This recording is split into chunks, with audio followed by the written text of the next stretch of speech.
coming into the Leeward mark here for race 2. We're shooting into the sun a little bit for the moment, but the boys from Italy with Tommaso Cifi and Gabriele Benucci on Calvi coming in here with a decent lead.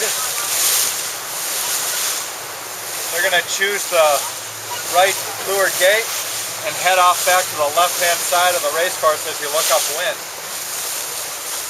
I'm sure Star's going to follow suit and do the same thing. We'll see here as they prepare to do their drop. Again, the goal is to have the kite in the boat as the bow approaches the Leeward mark. We'll see how Star does. See what they choose to do. They might go straight in and go the other way. Oh, here they go.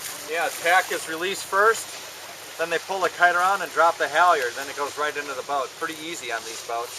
But they're going to go around the other mark, which is interesting.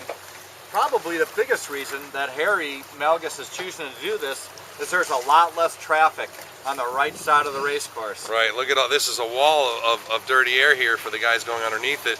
Doesn't look to be hurting Calvi too bad, but you know, obviously that's going to drop velocity by a couple knots while they're behind that picket fence. Yeah, you can see the Italians' crew are all leaned in. Their body language in the boat is trying to heel the boat up because they have lack of pressure due to all the kites. Where if you look at Star right now, Star rounded the other mark, they have freedom, they have no kites really to worry about, and they're all on the rail pressed. I can see Harry Melges looking over his shoulder to evaluate the condition of the Italian boat, and I'm sure he likes what he sees right now. Yeah. Interesting move by Harry. Obviously, plenty of credentials in this class, in this boat, and in a lot of other boats. Here comes Red with Morgan Reeser, the Great Brits, who do a great job, having a little difficulty on the mark rounding. Got their boat stopped around the Leeward mark, trying to get their kite in. Yeah.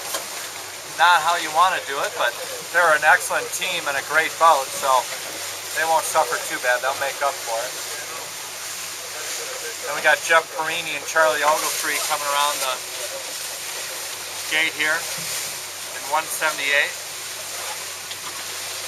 They try to get the kite in. You see Charlie in the orange visor on the Leeward rail trying to help the crew out. Now he's getting to the weather rail to help with tactics. Bit of a crowd here with the Barbarians steaming in with a full head of steam. Barbarians have 2 boats, and this is their U.S. boat, a brand new one. Now, and they, you know, this is a very experienced Melges 24 team. So far, we've seen a tendency to carry the kite pretty late for these guys. If you look up the lake here, it's hard to see, but Star is hooked up in a nice starboard angle with pressure. And I look to the left of me and look at all the boats that have gone around this mark and have had to suffer through the kites. The Italians are just coming back. The Italians are just tacking, and they're going to have a good port angle where they just tack. So it's going to be interesting how that's going to even out, if it's going to even out. Looks to me like Star's done well. I would agree with you. I think they look great up there. One thing as a tactician, as you're sailing downwind, you have to evaluate which mark is favored. You have to look at the pressure, but then also with these big asymmetricals, you got to look and see where the traffic is. And if you can reduce your traffic and have clear air, that's going to be monumental on your upwind leg initially. So I'm sure that's what Harry evaluated. Star's tacking now back to port to leeward of the Italians and in front. So they want to protect the right side of the course. Obviously they've been headed a little bit and want to tack to port. So it's going to be interesting to see how that shakes out as we get to the weather mark.